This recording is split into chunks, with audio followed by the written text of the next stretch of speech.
Everyone, इस video में हम कक्षा 6 विषय विज्ञान की कार्यपत्रक 21 करेंगे। दिनांक है इसकी 17 सितंबर 2021 और इसमें हम विद्युत एकसार यानी विद्युत के बारे में पढ़ेंगे, यानी उसका जो है रिवीजन करेंगे। जो भी हम पढ़ चुके हैं उसको दोहराएंगे आज की वर्कशीट में।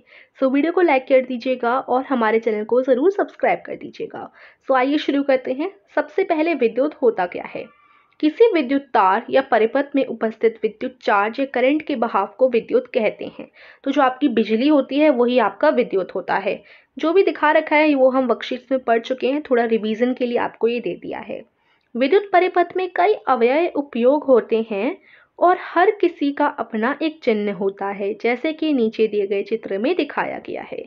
तो तार का चिन्ह कैसे होता है, ये देखो। अगर तार टूटा नहीं हुआ, सीधा तार है, तो उसका चिन्ह भी सीधा हो जाएगा, यानी एक रेखा खींच तो ये हो जाएगा चिन्ह तार का। स्विच ऑन की स्थिति में, अगर स्विच ऑन है, जो स्विच होता है उसे आपने ऑन कर रखा है, तो उसका चिन्ह ये होगा। बल्ब का चिन्ह इस प्रकार से होता है। सेल का चिन्ह इस प्रकार से होता है। और स्विच ऑफ की स्थिति में, अगर आपका स्विच ऑफ है तो इस तरीके से आप चिन्ह बनाएंगे। और बैटरी का चिन्ह ये होता है। तो ये सारे आपको चिन्ह दे रखे हैं कि कौन सी जो चीज़ है उनका चिन्ह किस प्रकार से बनाया जा सकता है, बनाते हैं। ठीक है। अब विद्युत सेल क्या होता है। यंत्र जो रासायनिक ऊर्जा को विद्युत ऊर्जा में बदलता है। ठीक है, यानी जो रासायनिक ऊर्जा आती है उसको बिजली की ऊर्जा में बदल दे, विद्युत ऊर्जा में बदल दे, उसे हम सेल कहते हैं। और जितने भी सेल होते हैं उनमें दो सिरे होते हैं, एक धनात्मक सिरा, दूसरा ऋणात्मक सिरा। जैसे मान लो ये आपका सेल है, सेल के दो सिरे होते हैं, जैसे एक धनात्मक यानी प्लस का साइन और एक ऋणात्मक यानी माइनस का साइन। ठीक है, सो ये दो सिरे आपके हो जाएंगे एक सेल में। ठीक है। बैटरी क्या होती है। दो सेलों का जोड़ जिसके एक सिरे पे धनात्मक तथा ऋणात्मक चिन्ह दोनों होते हैं। तो बैटरी कई सारे सेल, अभी हमने सेल पढ़ा कि सेल में एक धनात्मक एक ऋणात्मक सिरा होता है, ऊपर धनात्मक नीचे ऋणात्मक। लेकिन जो बैटरी होती है वो कई सारे सेलों से बनी होती है और बैटरी के एक ही तरफ धनात्मक और ऋणात्मक सिरे बने होते हैं। उसमें ऊपर नीचे कुछ नहीं होता, एक ही तरफ धनात्मक और ऋणात्मक सिरे होते हैं। ठीक है, यहाँ पर लिखा हुआ है बैटरी के एक सिरे पर धनात्मक तथा ऋणात्मक चिन्ह दोनों होते हैं और बैटरी कई सारे सेलों को मिलाकर बनी होती है। ठीक है। तो बल्ब का तंतु, बल्ब आर्गन गैस ऐसे ही भरा होता है, मतलब बल्ब के अंदर आर्गन गैस होती है और इसके अंदर घुमावदार पतला टंगस्टन तत्व का तार जो दोनों किनारों से मोटे तारों से जुड़ा होता है। बल्ब आपने देखा होगा, यहाँ आपको दिखा रखा है, बल्ब के अंदर जो है इस प्रकार का कुछ लगा होता है, इसको हम कहते हैं तंतु। तो ये जो अंदर होता है बल्ब के, वो बल्ब का तंतु होता है। जो बल्ब का तंतु होता है वो किससे बना होता है, टंगस्टन तत्व से बना होता है। ठीक है, तो ये देखो यहाँ मोटे मोटे तारों से बल्ब का तंतु जो है जुड़ा होता है और बल्ब का तंतु टंगस्टन तत्व से बना होता है। बस यही आपको बताया गया है। अब विद्युत परिपथ। विद्युत धारा का अर्थ है विद्युत का प्रवाह। विद्युत धारा का तार में से प्रवाह सेल के धनात्मक सिरे से ऋणात्मक सिरे की ओर होता है। तो विद्युत धारा यानी इलेक्ट्रिसिटी का जो प्रवाह है, यानी करंट को हम विद्युत धारा कहते हैं। और विद्युत धारा का तार में से प्रवाह सेल के धनात्मक सिरे से ऋणात्मक सिरे तक की ओर होता है। जैसे मान लो ये जो है ना, ये पूरी चीज़ है आपकी, जैसे यहाँ आपका बल्ब लगा हुआ है, यहाँ आपका स्विच है, यहाँ आपकी जो है बैटरी है, सेल बोल लो, बैटरी बोल लो, बैटरी है वैसे यहाँ लिखी हुई है ना बैटरी। सो ये बैटरी है, बैटरी से आपका जो है बल्ब चल रहा है और यहाँ इसका स्विच है। ठीक है। सो इस बैटरी में क्या है, एक जो है ऋणात्मक सिरा है, एक जो है धनात्मक सिरा है। ठीक है। अब यहाँ धनात्मक सिरे से जो है करंट आएगा और करंट बिजली में यहाँ तक जाएगा और चलते चलते ये जो है ऋणात्मक तक जाएगा। तो मतलब यही बोला गया है कि जो सेल होता है, बैटरी होती है, उसके धनात्मक सिरे से करंट जाता है ऋणात्मक सिरे तक।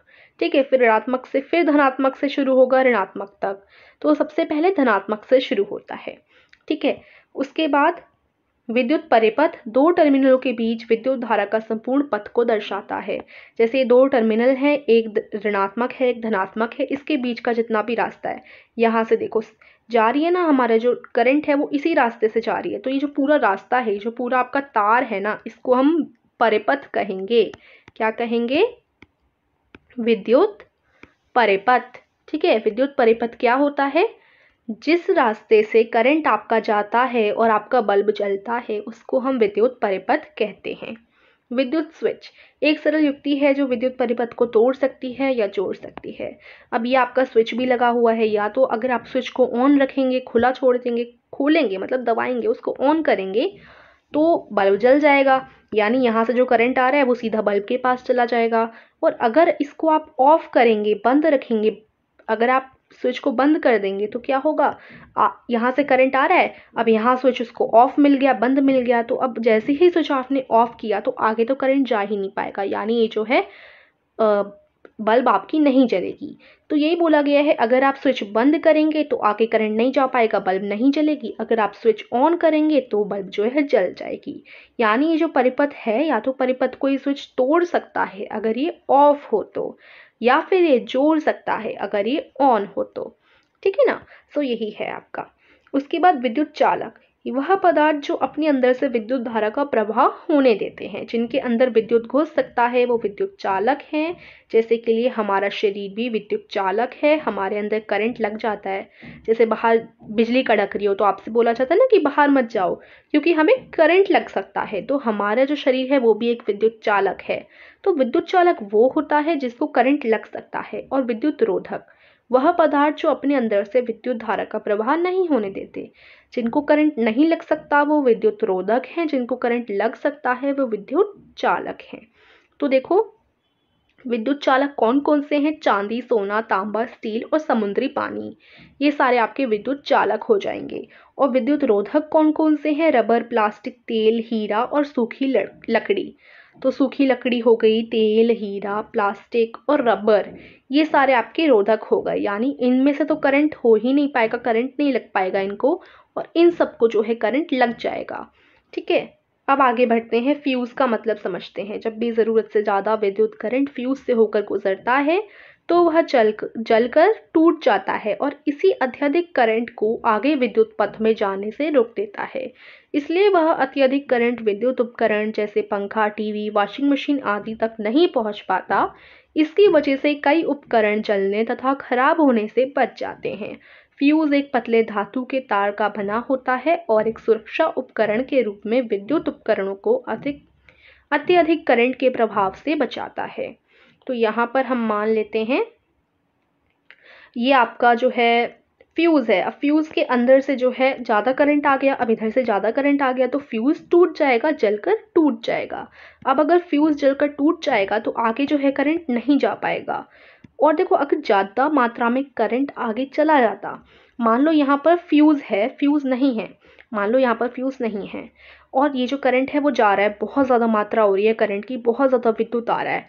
अब ये इतना ज़्यादा विद्युत आपके पंखे तक पहुँचेगा, जो भी चीज़ें आपके विद्युत से चलती हैं, बिजली से चलती हैं, जैसे पंखा हो गया, पंखा बिजली से चलता है, टीवी हो गया वो भी बिजली से चलता है। अब इतनी सारी बिजली एक साथ आ जाएगी किसी चीज़ में, मान लो टीवी में इतनी सारी बिजली अचानक से आ गई तो टीवी के खराब होने का या जलने का जो है डर रह सकता है। लेकिन अगर यहीं पर आपका फ्यूज़ लगा हुआ है और फ्यूज़ के अंदर से ज़्यादा बिजली जा रही है तो फ्यूज़ तो फट जाएगा, फ्यूज़ टूट जाएगा, और जैसे ही फ्यूज़ टूटेगा वो आगे जो है करंट को नहीं जाने देगा, और अगर आगे करंट नहीं जाएगा तो आपका पंखा, टीवी ये सब बच जाएंगे।